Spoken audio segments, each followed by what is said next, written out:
Okay, what I'm going to demonstrate today is to teach you how to throw pots that are taller, and also to show you how to get an exaggerated lip on the pot and an exaggerated foot. And this is something that you're going to have to know for your next assignment, or the assignment after that, which is a lidded container. Okay, so that's what we're going to do today. So we'll get this centered up here.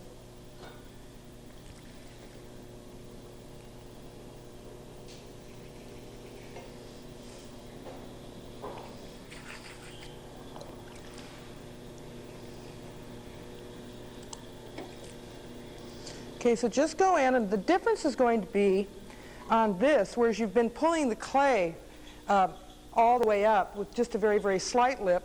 On this piece, what you're going to be doing is pulling up and stopping about 1 inch from the top, or a 1/2 inch from the top. So like what we'll do is stop right here. Okay, now any time that you're handling a larger amount of clay, what I want you to get used to doing is to take that lip into your left hand like this and push the clay back down with this part of your hand and with your index fingers. Push that clay back down. What that does, and how that's going to help you later when you start getting larger and larger pots, is that it pushes the clay back into the walls so that every pull that you go to do then comes from the bottom, so that you're not sitting there with a lot of heavy weight down at the bottom. Okay, and that is a common problem with beginners, is that they get it up there and they've got all this clay down here. So by coming up, okay, now again I'm going to stop right here. Notice where my thumb is, stop. And I just want you to get used to seeing what this kind of form looks like, that when you have a really, really exaggerated lip, what a form like that looks like. So I'm trying to get you to see form.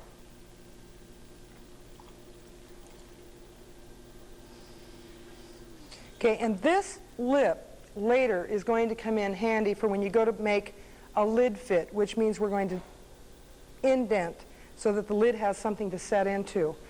Okay, so what we're going to do is go down and pull this one more time.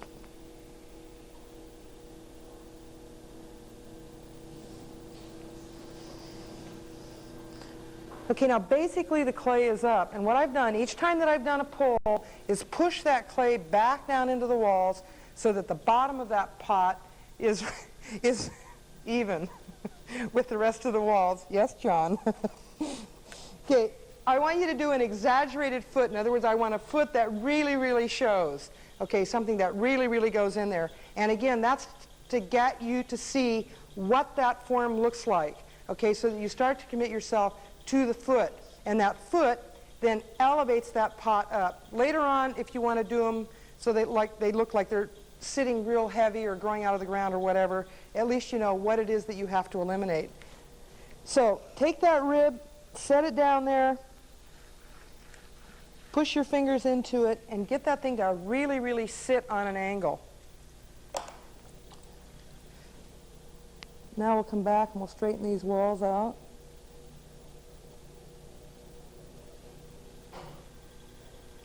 Now on the lip, because you're starting to deal with a form that is really, really obvious and conspicuous, I want you to start playing with that lip a little bit and seeing what a lip will do. If you take your index finger and you slant that in, that lip then draws you in that way visually. If you set your index finger straight across the top, you get an entirely different kind of lip. If you set your index finger on an angle like this, you get another kind of lip again. So I would like you to start playing with the idea of the lip form, okay, and what it is that you can do with it, and see what happens visually when you do that. Okay, so do you have any questions on that? You can take your sponge, and this is very, very important, is not to leave sharp edges. And you might want a lip that's really, really round, and then you can just take your sponge and you can soften the edges. If you want a lip that sits real crisp, you can take your rib and just set it on top so that it sits more crisp, okay, than what that of a finger can give you. Okay? So do you have any questions on what it is that I want you to do with this? Okay, 6 of them. All right? That's it.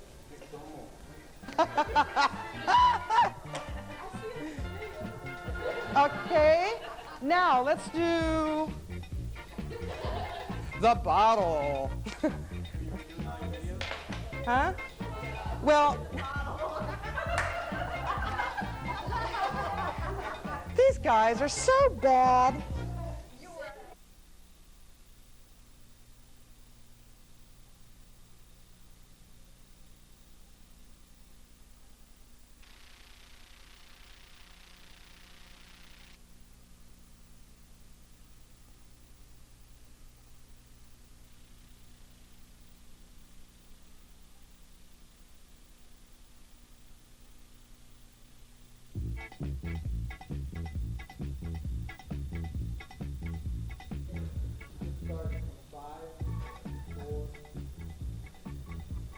Okay, what I'm going to demonstrate today is the bottle form.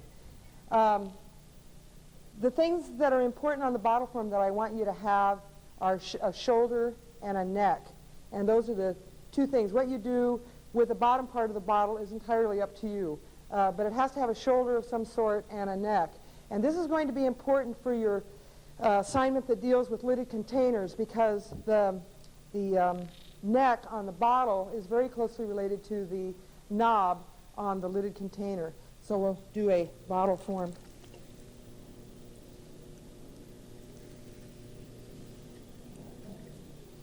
And I want 6 of these, minimum. And you're going to find that there's so much fun, especially when I show you what's really involved, that you're going to want to do a whole lot more. What's going on here?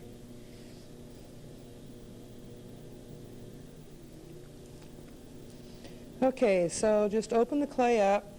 And even though the bottle has that neck, I want you to still throw the cylinder form. Everything that you're going to do basically comes from the cylinder. And if you learn how to throw the cylinder really, really well, then you can do about anything. But it's getting that cylinder form.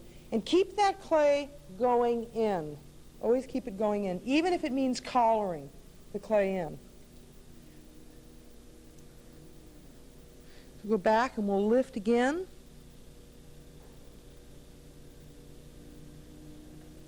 And as soon as I can get that thumb out from the left hand, I put it out. Now I'll get the water out of the inside because we're going to close this up. And once that bottle form is closed up, there's no way to get back into it. So we'll get the water out now. Now what I'm going to do is collar this in from the top. And when you do the bottle form, try not to just grab it from the very, very top, because you're not going to have enough clay left there for a neck. So get down on it, come down on it more, and close it like so. And notice that my thumbs are sitting back here, and my fingers are kind of like just embracing this clay and squeezing gently. But I'm always letting it slide through the wet. Notice I'm always letting it slide through the wet. Now when you bring this clay in, what happens? See how it's going off center? You're asking that clay to compress. So when you're compressing the clay, it's just natural that it wants to go off center like that.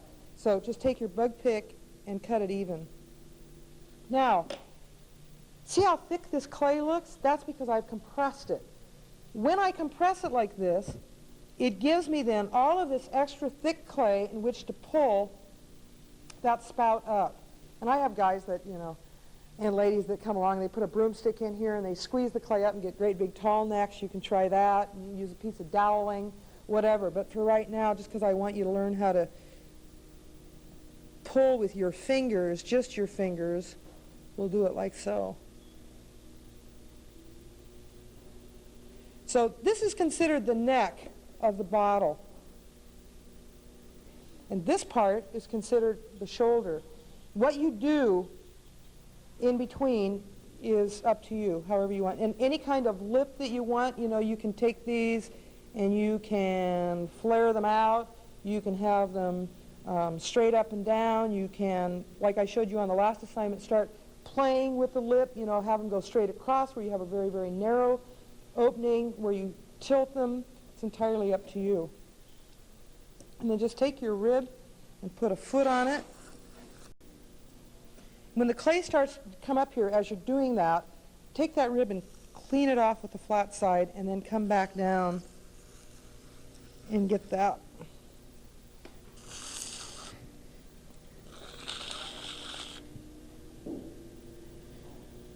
Okay, right now this bottle is very, very straightforward, and if you want bottles that are a little bit more curved than this, okay,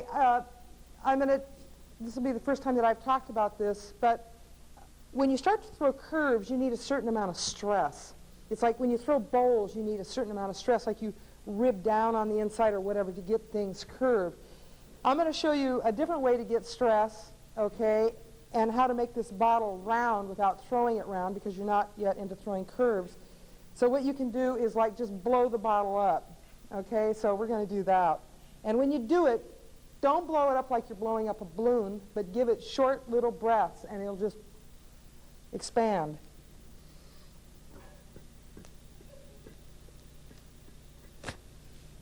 Now we have a round bottle. You guys didn't laugh this time on this one. Okay.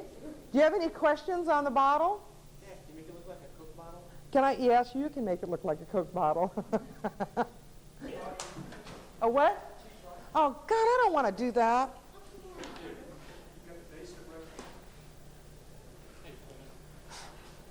Tell you what, let's make this a teapot real quick. Teapot! You now have a teapot, just like that, instant. Take that bottle and... Don't remember that next time. Huh? I'll learn. Well, this isn't quite how you do a teapot, but he wanted a teapot real quick, and I don't feel like throwing a teapot right now, so this is your teapot. You can even put the handle back here and make it look like a pig, you know? Oh, you want me to rotate this?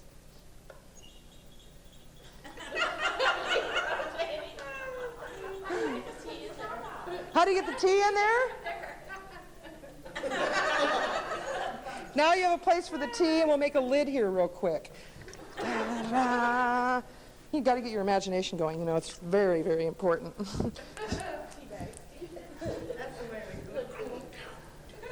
Okay, now you have a lid. Does it hold water? Will it hold water? Of course it'll hold water. I want to see. Okay. Flying teapots.